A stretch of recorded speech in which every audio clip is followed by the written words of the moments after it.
Well, hello and welcome to the final part of the Remembering Kobe series, a series where we look back on the life and legacy of the late, great Kobe Bryant. My name is Max Danielsen, and joining me for the final part of the Remembering Kobe series, he is a football player here at Austin College and as well an assistant coach for the women's basketball team.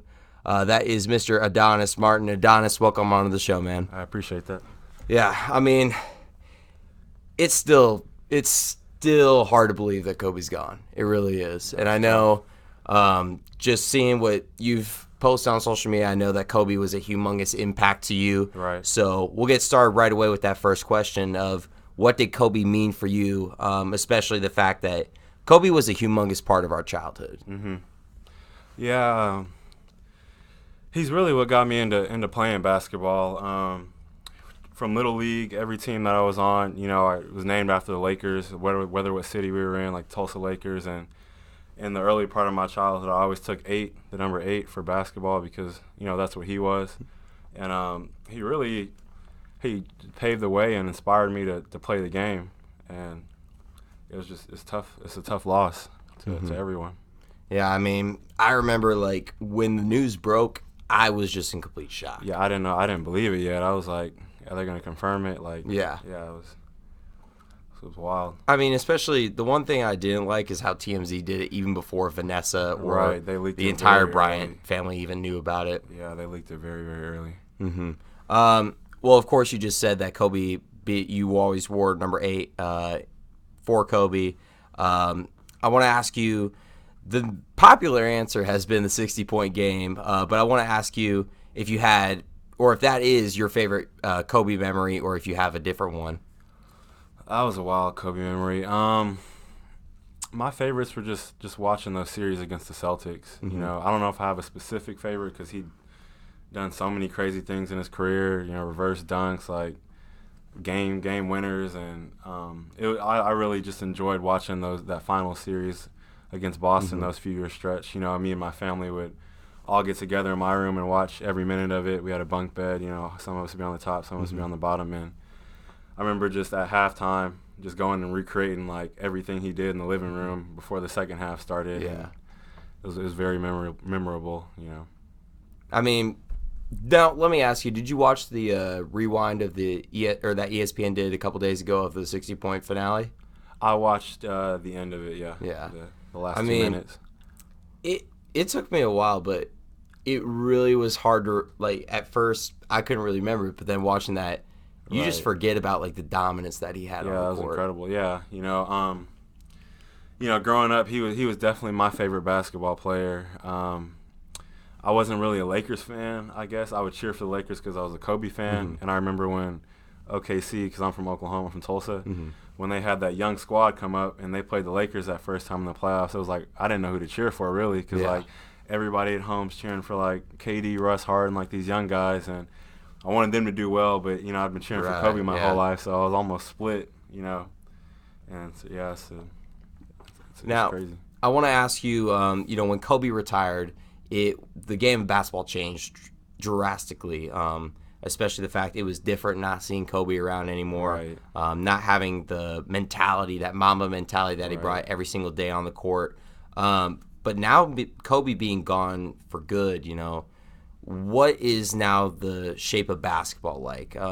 I know especially, a lot of people are doing the tributes. I know for both the women's and men's teams, and a lot of players were wearing Kobe's. I know that was a very big thing, especially even so, the 8-second shot clock violation, the 24-second violation. I know a lot of teams have done that. Players have switched their numbers in honor of Kobe. So just in general, how do you think the game has changed and it will change? Oh, well, Kobe impacted the game in so many ways, even for women's sports too. He brought a lot of attention to women's basketball, the WNBA. People saw him with his daughter Gigi coming up, and he patented a lot of he made a lot of Jordan's moves. He recreated a lot of them, and his fadeaway is probably the most famous, that mid range. Yeah.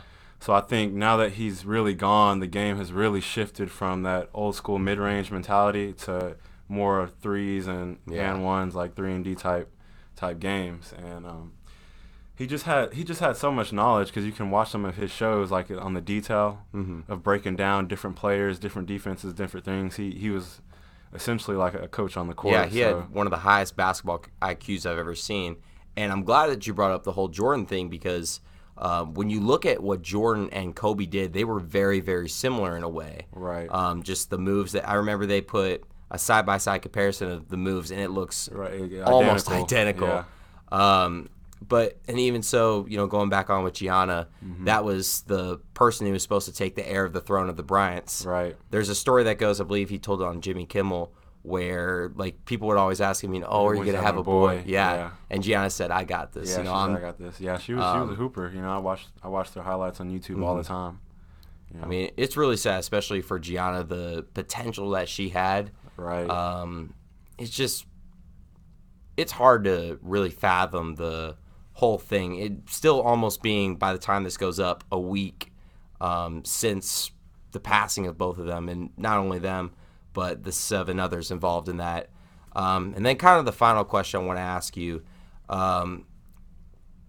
with the whole thing for Kobe being gone now, we've seen, like I said, players changing their numbers in honor of them. Dallas Mavericks now retiring 24. Right. The whole All-Star game thing they're doing, where some players are wearing 2 and 24 for Gianna and Kobe.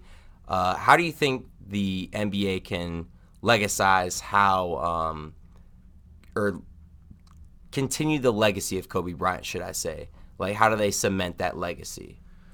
Well, I think I heard some rumors that they're thinking about changing the logo from Jerry West to Kobe, and that would really solidify his legacy, because it's the NBA logo. You'd always see it. But I think just more players approaching the game like he did, with that Mamba mentality.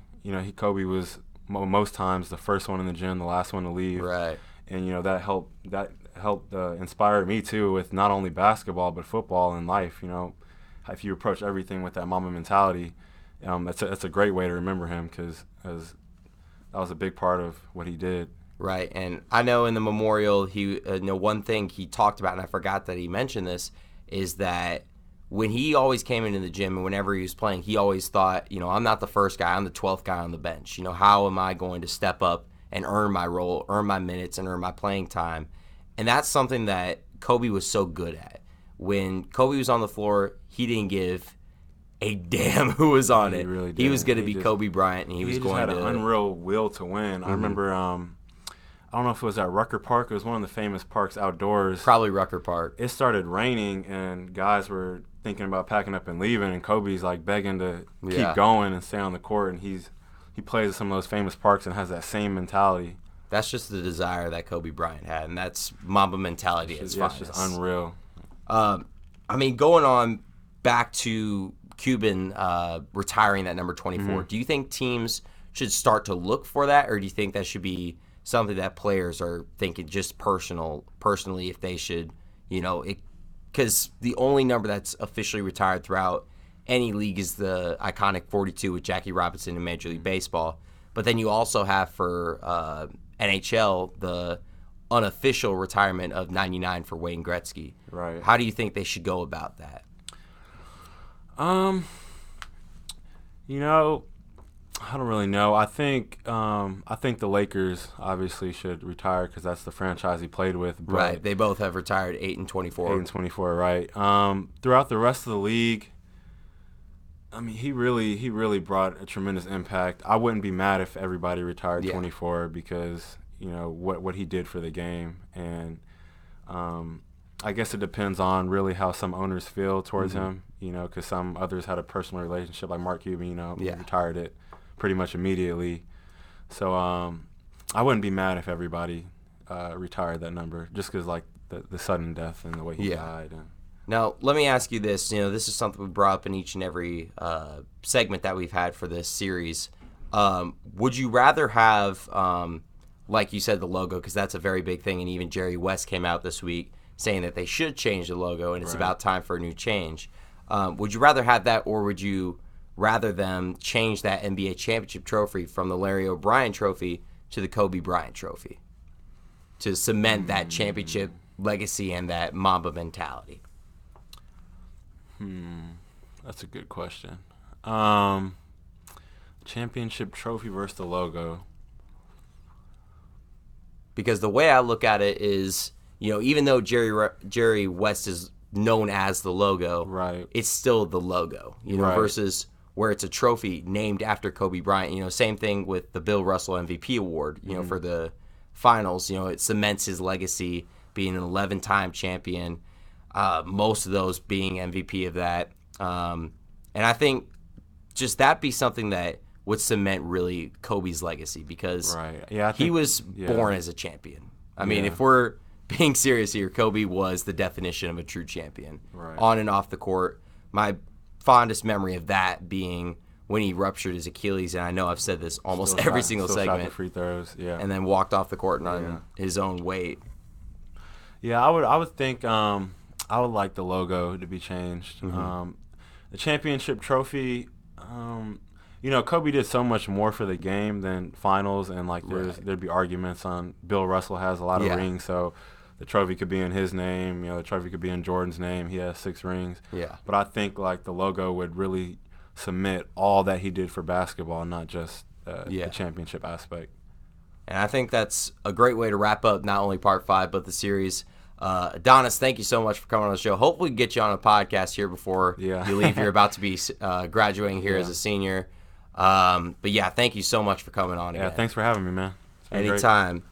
Well, thank you so much, everyone, for listening to the Kobe Bryant Memorial Series. If you haven't seen already Part 1 through 4, make sure to go check those out. But I guess the last thing and the best way to leave it is just not only for the other 7 involved, but as well for Gianna and Kobe Bryant to rest in peace. Thank y'all so much, and we'll see you next week with next week's episodes.